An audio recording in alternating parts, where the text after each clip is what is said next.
Welcome to Washington Today on C-SPAN Radio for Thursday, August 21st, 2025. Vice President JD Vance travels to Georgia to promote the Republican tax cuts and spending cuts bill, known as the One Big Beautiful Bill, but he doesn't use that phrase, instead calling it the Working Families Tax Cut Bill. While Democratic Senator John Ossoff of Georgia criticizes the law for its health care spending cuts. White House announces details of a trade deal with the European Union, including the U.S. getting more access to the EU market and most EU exports to the U.S. subject to a 15% tariff. President Donald Trump says he'll be joining police and the military tonight to patrol Washington, D.C. streets. And then he does go to U.S. Park Police Station in Anacostia, meeting with a few hundred of the federal law enforcement officers and National Guard he has deployed.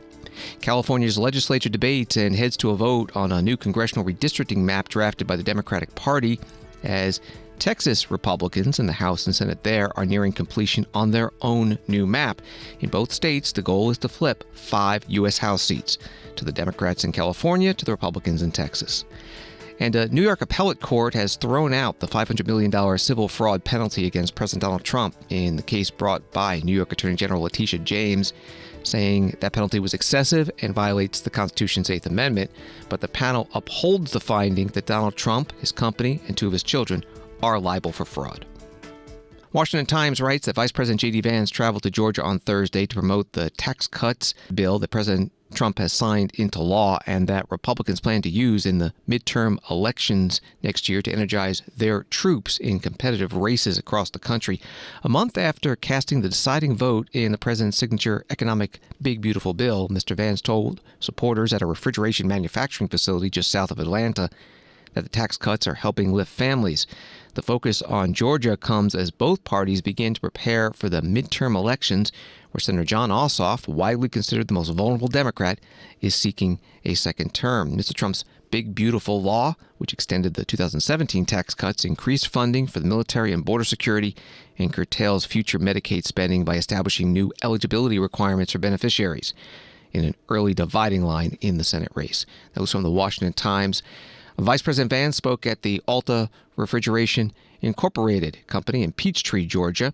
And again, he did not use that phrase, One Big Beautiful Bill, instead calling it the Working Families Tax Cut Bill.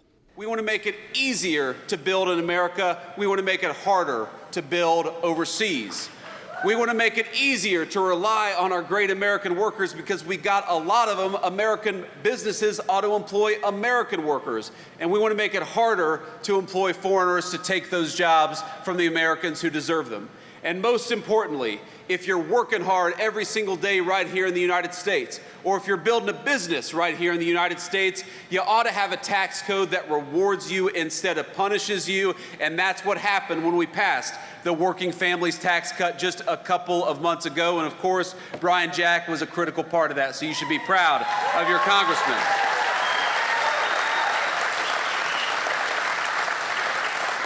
Now, what does this law mean for you? What this law means for you is that your take-home pay is going to go up over $10,000 over the next few years. What that means is that if you're working an hour of overtime, the federal government is going to keep its money the hell out of your pocket. Because if you're working hard, the government ought to leave you alone. Ain't that the truth?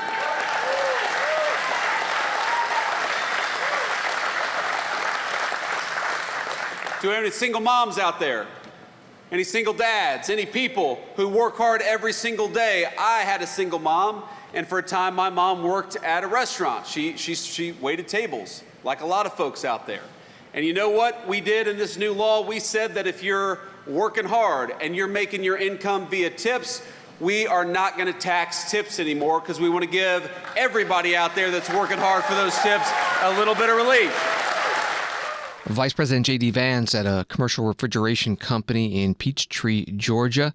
As he usually does at events like these, after his speech, he took a few questions from reporters, and one was about this tax cut and spending cut bill. Mr. Vice President, I'm Richard Elliott with WSB-TV here in Atlanta. You've heard the criticism from Democrats that making the Trump tax cuts permanent comes at a cost to Medicare, SNAP benefits, and other things like that. How would you answer some of those criticisms by the Democrats? Yeah, well, I appreciate that question. Look, there are a couple of responses to that criticism. First of all, the only people that we say should not get free government health care benefits are illegal aliens and those who refuse to try to even look for a job. It's very common sense. We want, and look, we are going to bankrupt this country if we keep on giving the people's benefits, the people's Medicare, Medicaid, and Social Security benefits to illegal aliens who have no legal right to be in this country and never paid into the system to begin with. That is never the design of those programs, is to give them to every person all over the world. They ought by right to belong to the American citizens who paid into those programs to begin with. And that's what we're fighting to make sure happens. And the second response I'd say to that is look, we did a lot in this legislation. Brian worked on it. The other representatives here worked very hard on this to make sure that a lot of our rural hospitals are struggling because of some of the policies of the Biden administration. So what we did is we put a lot of resources and a lot of changes in regulations to make it possible for our rural hospitals to stay open despite what the Biden administration did to them for 4 years. So our policy is very simple. Whether you're in a big city or a small town, we're going to fight for your access to health care. Whether you're an American citizen who's been here for 70 years or an American citizen who's been here for 2 years, we're going to fight for your access to a government that serves you. But if you're an illegal alien, you do not deserve government-paid health care benefits. You need to get out of our country, and that's as simple as that. Vice President JD Vance at the Alta Refrigeration Incorporated Company in Peachtree, Georgia. He also stopped by the Republican National Committee summer meeting underway in Atlanta today. Senator John Ossoff, Democrat of Georgia, posted today on X a minute of his news conference from Wednesday about the vice president's visit today and the tax cuts and spending cut law, known as the One Big Beautiful Bill. To be very frank, I think that the vice president is coming on a damage control mission, because defunding hospitals and nursing homes to cut taxes for the wealthiest people in the country is not popular here in Georgia. Not where we've lost 9 rural hospitals in a decade. Not after Atlanta Medical Center, Georgia Baptist closed just in the last couple of years. Not when we already have a maternal mortality crisis in the state of Georgia and a healthcare access crisis in the state of Georgia, throwing 100,000 people off Medicaid. So the vice president is here because Georgians understand that defunding hospitals and nursing homes to cut taxes for the wealthiest people is bad for Georgia. The vice president's here to defend that policy. I don't think he'll succeed. Senator John Ossoff, Democrat from Georgia, at a news conference on Wednesday previewing today's visit to Georgia by Vice President JD Vance. He posted that clip on X today. 11 Alive TV has an article about the vice president's visit. Senator John Ossoff's seat has been targeted by national GOP leaders as a pickoff in the 2026 midterm elections, with 3 Republicans already entering next year's GOP Senate primary. This is Washington Today. From Associated Press, American and European Union officials released a bare-bones account Thursday of their trade deal that imposes a 15% import tax on 70% of European goods exported to the United States. But they left blank key areas such as wine and spirits, as well as steel, and indicated that talks would continue on those and a slew of other important sectors. The two sides said the document was only a first step in a process that can be further expanded to cover additional areas. They are dealing with the vast range of goods traded between the two economies in what is the largest bilateral trading relationship in the world, involving $2 billion in annual transatlantic business. That's the article from Associated Press. White House Trade Advisor Pete Navarro spoke about the announcement today as he was with reporters in the White House driveway. We get Europe reducing all their tariffs to zero. We continue our global tariff to fight the trade deficit at 15%. Wow. Secondly, we will impose 15% tariffs on autos. It's a drop from the 25, but remember, before President Trump took office, the tariff was 2.5% compared to 10 in Europe. So that's a great win. We maintain completely our tariffs on steel and aluminum without exemptions or exclusions. We're getting $750 billion worth of LNG purchases. We're getting $600 billion of investment here in the U.S. in our strategic sectors that we need to secure our supply chains and make them resilient. And we're getting Europe to buy more of our arms in cooperation with the uplifted NATO effort. I mean, in many ways, the Ukraine situation has been a total wake-up call for Europe. And so we're ushering a completely new and beautiful spirit and environment of cooperation with Europe.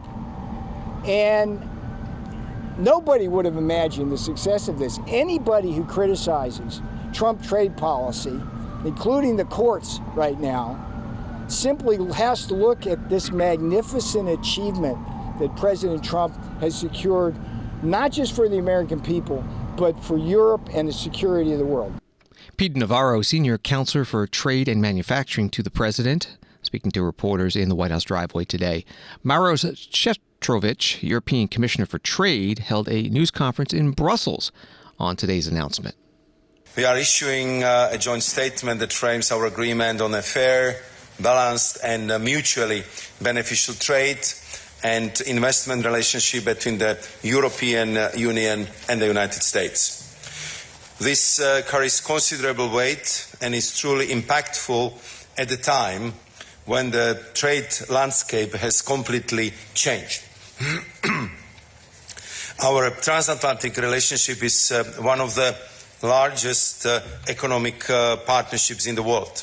And this agreement has a clear common goal: to put it on solid ground and help drive reindustrialization on both sides of the Atlantic. And we want to fully unleash the potential of our combined economic power. But this is not the end. It's the beginning. This framework is the first step, one that can grow over time to cover more sectors, improve market access, and strengthen our economic ties even further. This work has been intense and essential. It brings stability and predictability to our relationship, two things that matter deeply to our businesses. It also strengthens our broader transatlantic partnership, which is more important than ever in today's complex geopolitical landscape. Maros Shevchovich, European Commissioner for Trade, at a news conference at the European Commission headquarters in Brussels today. Also in trade news, Boeing is in talks to sell as many as 500 jet planes to China, Bloomberg News reports, citing people familiar with the matter. And this could be the centerpiece of a trade deal between the world's two largest economies. CNBC writes that Kansas City Federal Reserve President Jeffrey Schmidt expressed doubt about lowering interest rates in September, saying policymakers still have more work to do on inflation. Speaking to CNBC from the Fed's annual symposium in Jackson Hole, Wyoming, Schmidt pushed back on the market pricing that points strongly to the Federal Open Market Committee lowering its key borrowing rate next month. Schmidt is a voter this year on the rate-setting FOMC. The Kansas City Fed each year hosts the Jackson Hole Gathering, which on Friday will feature Chair Jerome Powell's closely watched keynote speech. That was from CNBC. The article here is part of the interview. It seems like that last mile is pretty hard, and I'm one of a lot of folks that believe that there is a real hard, true cost to that last % of inflation that's in the system. I think that we might see a tick up. I would say that it's probably the inflation number is probably closer to 3 than it is 2, and I think we've got some work to do. I think we want to continue to figure out how we keep pushing that number down toward 2. Markets have baked in the idea that the Fed is cutting rates in September. Are they in a bad place now as far as you're concerned? I think we've got a lot of data to harvest between now and September, and I think something will emerge where I think we'll start to see a little bit more definitive move one way or the other. Markets seem to be in good shape. spreads.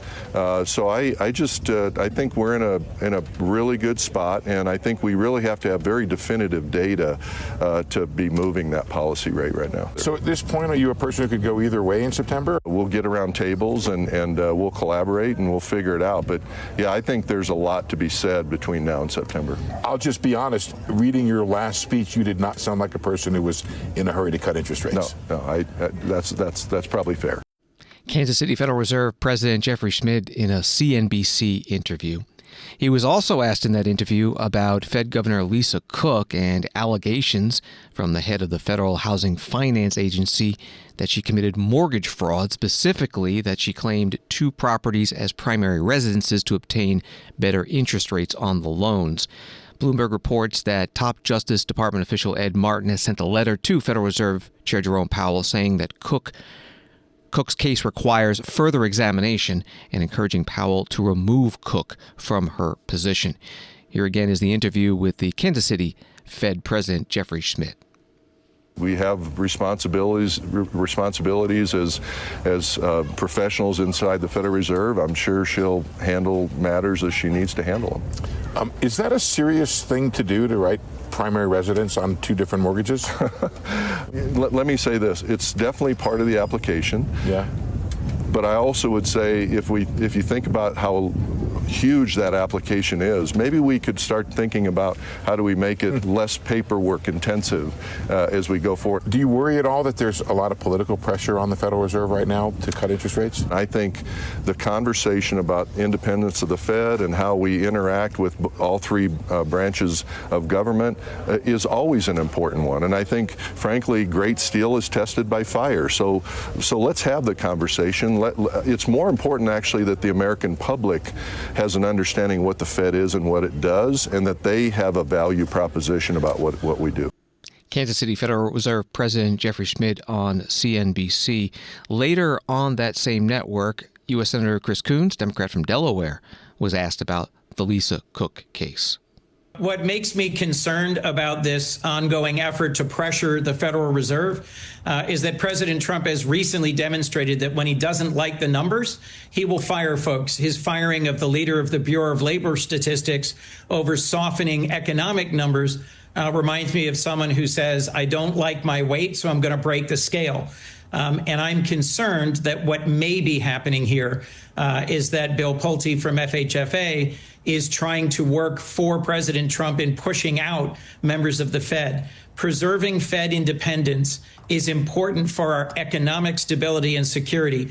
Globally, we are the leading capital markets. And in countries where the monetary policy is controlled directly by the executive, by the elected official who runs the country, it's a negative. So Senator, I have confidence in Lisa Cook. I've known her for decades, and I'm concerned about the trajectory here of trying to put a thumb on the scale. Senator, my question to you, though, is if, in fact, she did something illegal, A, should she continue to be in this role? And B, does it matter how this allegation came about? Meaning, the question, of course, did it come from a tip or a whistleblower from outside the agency? Did somebody inside the agency decide to start to look at her? Are they weaponizing effectively these agencies? Does that change the dynamic for her if, in fact, she did something wrong? Of course, it is and should be a concern for all Americans if access to our data by the IRS or by a federal housing finance agency are being used explicitly to target people for political ends. One of the alarms I raised about Doge and Elon Musk having access to huge amounts of personally identifying information of Americans is that it might be misused for political purposes. And in previous cases where there were allegations that whether it was the IRS or something else was being used selectively. Can you answer Andrew's question?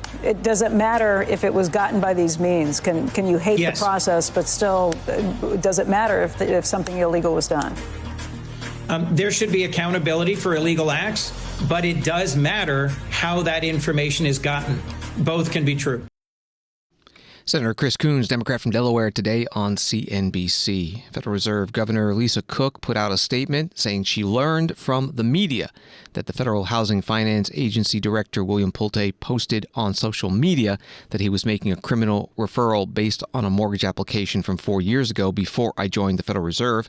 I have no intention of being bullied to step down from my position because of some questions raised in a tweet. I do intend to take any questions about my financial history seriously as a member of the Federal Reserve, and so I am gathering the accurate information to answer any legitimate questions and provide the facts. That statement from Federal Reserve Governor Lisa Cook. Wall Street today, the Dow down 152, NASDAQ down 72, S&P down 25. This is Washington today. President Donald Trump, writes ABC News, announced that he is going out with police and military in Washington, D.C. on Thursday to oversee the surge in federal law enforcement and National Guard who are responding to what he says is a crime emergency in the district. The president mobilized the National Guard 1 week ago to assist the police, claiming crime was out of control. The plan came a day after Vice President JD Vance, Defense Secretary Pete Hegseth, and White House Deputy Chief of Staff Stephen Miller visited the National Guard at Union Station, where they were drowned out with boos from protesters. That was from ABC News. President Trump was on the Todd Starnes radio show. You look at these Democrats, and they're out there, Mr. President, they're saying they're actually supporting crime on the streets of Washington. I mean, this is Trump derangement syndrome off the charts. That's right. Because I sent in people to stop crime, they said he's a dictator. The real people, though, they're calling, even Democrats are calling me up saying, it's unbelievable. You know, it's been 4 days, right? And they said, it's unbelievable. And I'm going to be going out tonight. I'm going to keep it a secret, but I'm going to go. You're the only one that knows. You and your lots of listeners.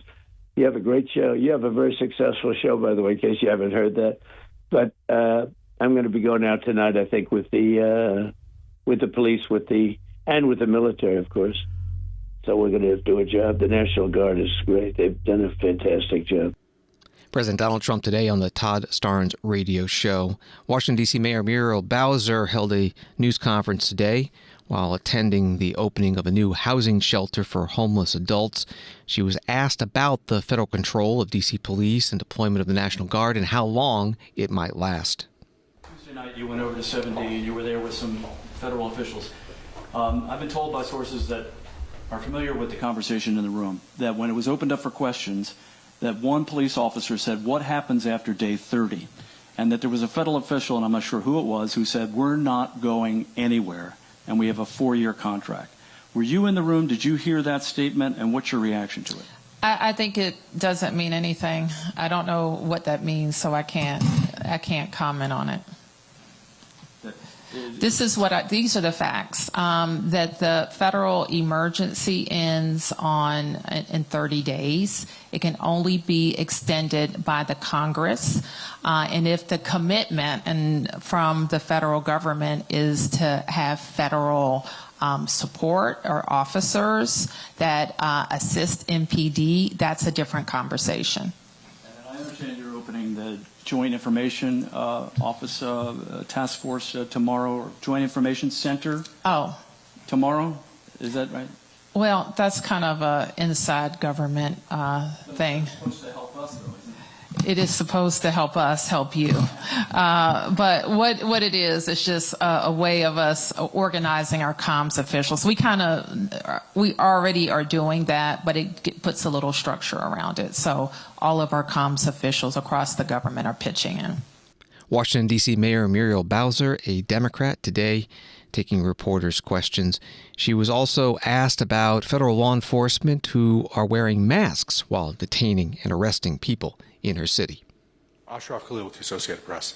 You said earlier this week, you mentioned that you had asked Chief Smith to speak to the administration about the idea of the federal officers masking, and saying that you didn't see a need for any law enforcement officer to go about their job with covering their face. Has there been a response? How has that conversation gone, and why is it important? I don't think we've gotten a formal response. And you mentioned a meeting I had with MPD, and one thing that the MPD officer said was, well, we don't wear masks. No one should be wearing masks. And our officers are identified.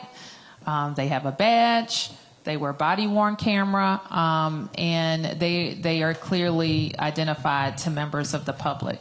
Now, I haven't noticed. I've noticed all the federal officials are wearing their appropriate uniform or vest that identify them and their agency. It appears to be the DHS agencies, not the DOJ agencies, that are wearing masks. Why is it important that that law enforcement not be going around masked? Well, I think I would answer it this way. Why do they need masks? They're federal officials. They're paid by taxpayers. They should be doing their jobs in a way that's lawful and constitutional, and that's part of the job. And so I don't know why anybody needs to wear a mask. I mean, I think some people identified in some of these drug type situations that masks could be part of a PPE, if you will. That's not the case in the work that they're doing here. Washington, D.C. Mayor Muriel Bowser holding a news conference after attending the opening of a homeless shelter today in the city. U.S. Attorney General Pam Bondi has been giving daily updates on X, and today she posted, "We've now made a total of 630 arrests and seized 86 illegal guns in D.C. 53 arrests were made yesterday, plus 24 ICE arrests and 10 guns taken off the streets. Our incredible U.S. Marshals even helped recover a missing child. Our mission to make D.C. safe again isn't slowing down." And a story from The Hill, military attorneys will be working alongside federal prosecutors based in Washington, D.C., taking on civilian cases as President Trump ramps up the takeover of local law enforcement in the nation's capital. 20 members of the Judge Advocate General, or JAG Corps, will be detailed to the U.S. Attorney's Office in D.C., a spokesperson confirmed. Janine Pirro, U.S. Attorney for D.C., said in a statement, "The assignment of 20 JAGs to my office is further proof of President Trump's commitment to fighting and reducing crime in the district." That from The Hill. Washington Today continues in a moment. Who first showed you democracy in action? A teacher, neighbor, community leader? Mine was my middle school social studies teacher, Mrs. Carlson. Honor that person and help power C-SPAN's America 250, an 18-month ad-free celebration of our nation's story. Give $25 or more by August 31st at cspan.org/donate to add your democracy hero to our online wall. We'll thank you with the Democracy Unfiltered decal. Your gift keeps these stories alive. Donate today at cspan.org/donate. Thank you.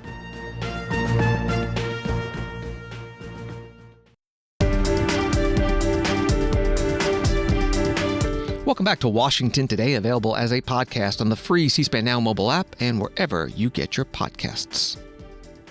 Associated Press article, the national tit-for-tat redistricting battle entered its next phase Thursday as California Democrats launched their final legislative push to redraw their congressional map to add up to 5 winnable seats for their party, a direct counter to the Texas House's approval of a new map to create more conservative-leaning seats in that state. California's Democratic-controlled legislature opened debate on a package to revise the map and place it in front of voters for final approval in a special November election. The election is necessary because California Democrats must override their state's voter-approved nonpartisan commission that drew the existing congressional map. That was from an AP story. Here's part of the debate. Democratic Assembly member Mark Berman. You will hear a point of order from Republican Joe Patterson, and presiding is Democrat Josh Lowenthal. Let me be crystal clear. We don't want this fight, and we didn't choose this fight. But with our democracy on the line, we cannot and will not run away from this fight. We're here today because President Trump and Republicans in Texas and other states are attempting to redraw congressional districts mid-decade in an effort to rig the upcoming election. Just last night, the Texas House passed their plan to rig the 2026 election. Earlier yesterday, Florida Governor Ron DeSantis demanded that his state is owed an extra congressional district right now.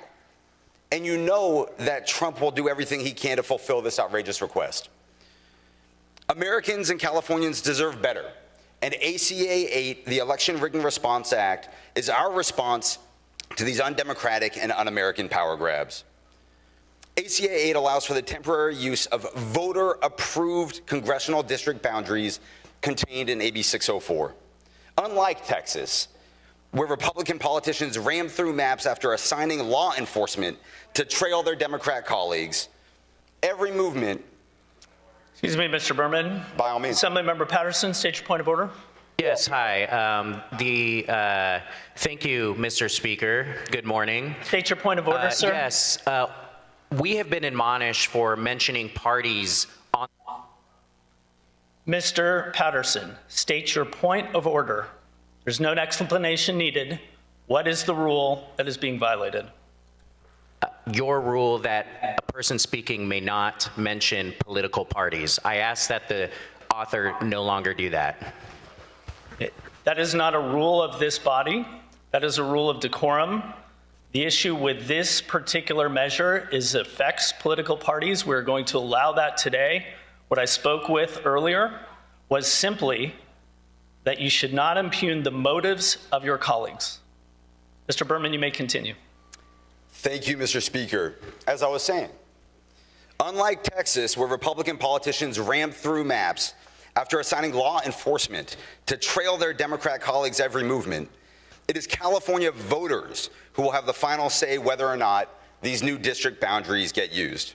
Because here in California, we respect the will of the voters. After the 2030 census, ACA 8 returns all congressional district line drawing powers back to the Citizens Redistricting Commission. In addition, ACA 8 calls on Congress to pass legislation and propose a constitutional amendment to the U.S. Constitution to require the use of fair, independent, and nonpartisan redistricting in every state across the country. California Assemblyman Mark Berman, a Democrat, on the floor of the Assembly in Sacramento today. Assemblyman James Gallagher, Republican and Minority Leader, opposed the bill. It's about power. We know that. It's about power on both sides. Rigging congressional districts to get partisan results. That's what a gerrymander is. Now, the governor says it's about fighting fire with fire. And what I want to submit to you all today is that fighting fire with fire is the problem. It's not the solution. President Trump is fighting fire with fire. He saw how government was weaponized against him with a Democratic majority in Washington, D.C. in his first term. He saw how states like Illinois and Massachusetts, Hawaii, have severely gerrymandered their congressional districts in ways that ensure more Democratic members are elected. And he seeks to do the same thing in Texas. He is wrong to do so. Let me repeat again. He is wrong to do so. Gavin is fighting fire with fire. So now he's pushing this redistricting plan, this Gavin-mander, illegally, against the Constitution, as we pointed out time and time again in the committee hearing, well, the one committee hearing we had on policy grounds. He's violating the Constitution and the clear will of the voters who've already spoken twice. We really don't need to ask them a third time, guys. Twice, they told us they want independent redistricting, fair representation. But where does it end? You move forward today, and you have the power to do so. You can do that. And Gavin can move forward. He's a governor. He has the power. Greg Abbott has the power in Texas. You move forward fighting fire with fire, what happens? You burn it all down. And in this case, it affects our most fundamental American principle, representation. Wasn't that the battle cry of our founding forebears? No taxation without representation. But the people's right to representation is exactly what will be sacrificed when we continue down this road. When after you do it, Missouri does it, or Indiana does it, Colorado's talking about doing it. At the end of that, the parties will determine who represents. And the people will be powerless to elect their own representatives And we've already seen evidence of that and how some of these districts are proposed to be drawn. California Assemblyman James Gallagher, Republican and Minority Leader in Sacramento, as that state's Assembly and Senate both debating congressional redistricting and passing the bills necessary to get it done, heading towards certain passage. Meanwhile, in Austin, Texas, a Senate committee approved a bill to redraw the congressional district lines in Texas to favor the Republicans and send it to the Senate floor for debate and a vote tonight. Texas House passed it Wednesday night. The Washington Times writes that Ian Sams became the latest former Biden aide to answer questions in the House probe into former President Biden's mental decline while in office. And Congressman James Comer said despite Mr. Sams' many public statements defending Mr. Biden's condition, he only met with the president twice. Mr. Comer, chair of the House Committee on Oversight and Government Reform, said after the interview Thursday it was obvious that Mr. Sams had been simply parroting what his superiors at the White House told him to say. That was from the Washington Times. Here is Congressman Comer outside the closed-door deposition on Capitol Hill. Wow. That was probably the most informative transcribed interview / deposition we've had thus far. I'll give Mr. Sams credit. He answered our questions. And I think one of the most shocking things to me is, and you'll have to remember, because many of you quoted every word he said religiously, throughout his entire tenure as the White House spokesperson. He communicated with Joe Biden 2 times. He saw Joe Biden, talked to Joe Biden 2 times, the entire stint as White House spokesperson. But yet he would every day tweet and issue statements from the podium of the White House, combating everything that we were doing in the Oversight Committee with respect to the investigation, combating the Hur report, saying he didn't know. In fact, Robert Hur spent more time with Joe Biden than Ian Sams. Think about that. Robert Hur spent significantly more time with Joe Biden than Ian Sams did. So when we would ask questions, well, you said this, did Joe Biden tell you that? And well, I got it from the president. Did Joe Biden tell you this? Did Joe Biden send you an email himself? Well, no. So it raises serious concerns and serious questions about who was calling the shots in the White House. If the White House spokesperson is being shielded from the President of the United States, who was operating the Oval Office? I mean, this is what this whole investigation is about. That auto pen was used excessively, and yet no one can say for certain that Joe Biden was given the orders to use the auto pen.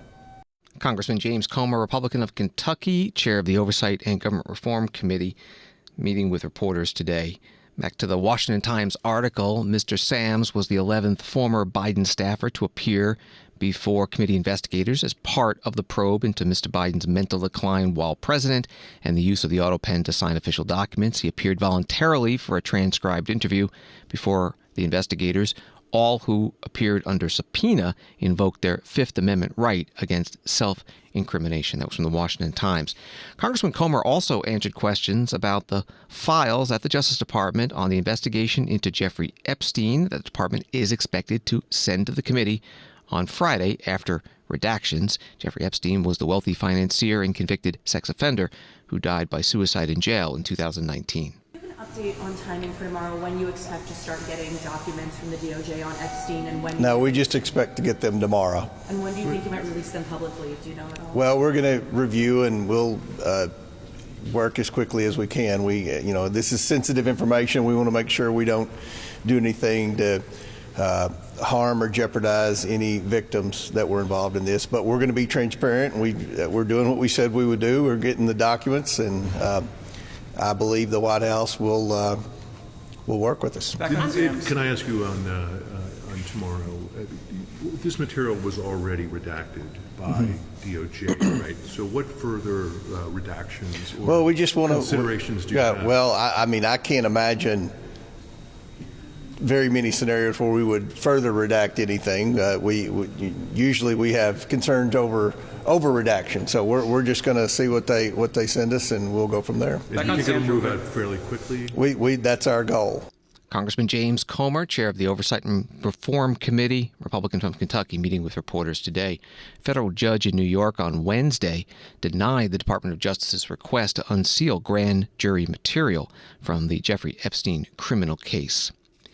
New York Times writes a divided New York appeals court on Thursday threw out $500 million judgment against President Trump, eliminating an enormous financial burden while preserving the fraud case against him, a remarkable turn in the battle between the president and one of his fiercest foes.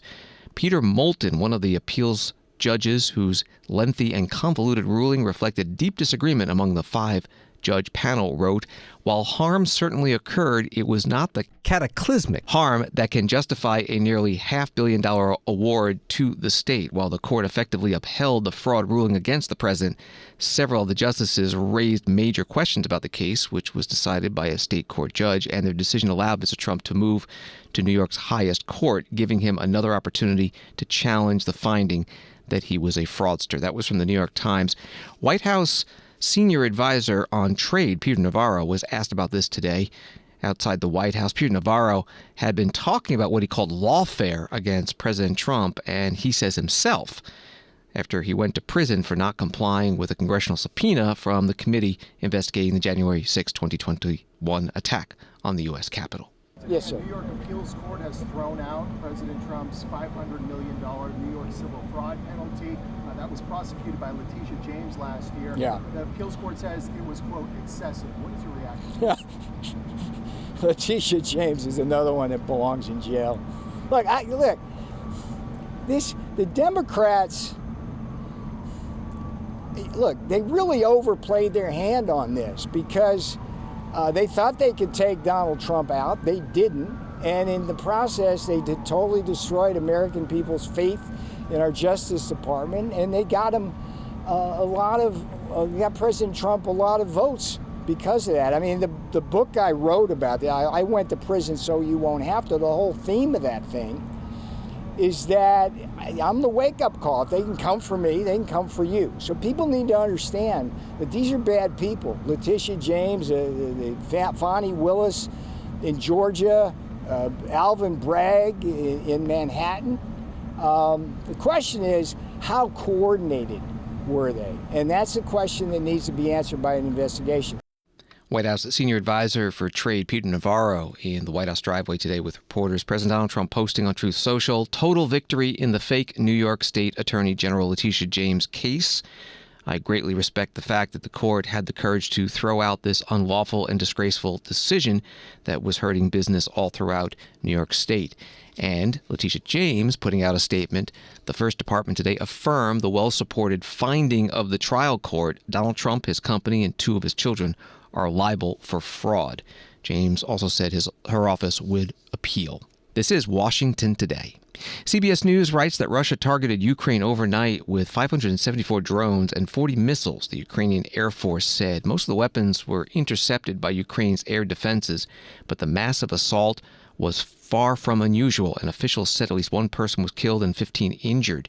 Ukrainian officials said the Russian attack hit energy infrastructure, private homes, an American electronics factory, where President Volodymyr Zelensky said the 15 injuries were sustained, and a kindergarten. That was from CBS News. Zelensky posting on the Telegram messaging app that Russia delivered this strike as if nothing had changed at all, as if there were no efforts by the world to stop the war.